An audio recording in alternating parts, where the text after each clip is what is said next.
Hi cake lovers.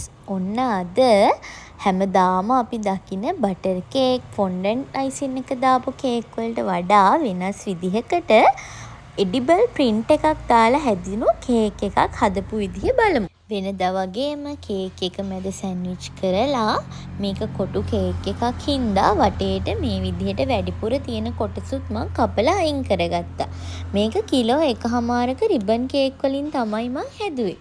ඊට පස්සේ cake එක හොඳට ක්‍රම්ප් කෝට් කරගෙන ක්‍රේප් එකකින් කේක් එක මේ වගේ නීට් කරගන්නවා. ඊට පස්සේ එඩිබල් පේපර් එක අරගෙන ඒක කේක් එකේ ගානට වටේ කපා ගන්න ඕනේ. මේ ප්‍රින්ට් එක පොඩි ප්ලාස්ටික් ෂීට් එකක් උඩ තමයි ප්‍රින්ට් වෙලා එන්නේ.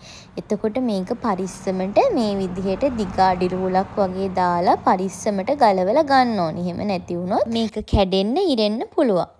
මේ විදිහට පරිස්සමට මේක ගලවලා අරගෙන ක්‍රම්ප් කෝට් කරලා ගත්තු කේක් එකේ උඩ මේ විදිහට පරිස්සමට තියලා කිසිම රැල්ලක් එන්නේ නැති වෙන විදිහට හොඳට කේක් එක උඩ අලව ගන්න ඕනේ.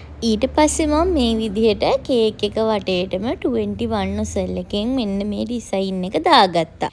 කේක් එකේ උඩ බෝඩර් එකට 2C නොසල් එකෙන් නිල් පාටින් මෙන්න මේ විදිහට ඒ බෝඩර් එකක් දාගත්තා. ඊට පස්සේ කේක් එකේ පහළ වටේටත් ආයෙම 21 නොසල් එකෙන් කලින් දාපු ඩිසයින් එකේ විදිහටම පහළ බෝඩර් එකක් දාගෙන කේක් එකේ වැඩ මේ විදිහට ඉවර කරගත්තා. එහෙනම් තවත් අලුත් ලස්සන වීඩියෝ එකකින් හම්බෙනකන් හැමෝම පරිස්සමින් සතුටින් ඉන්න.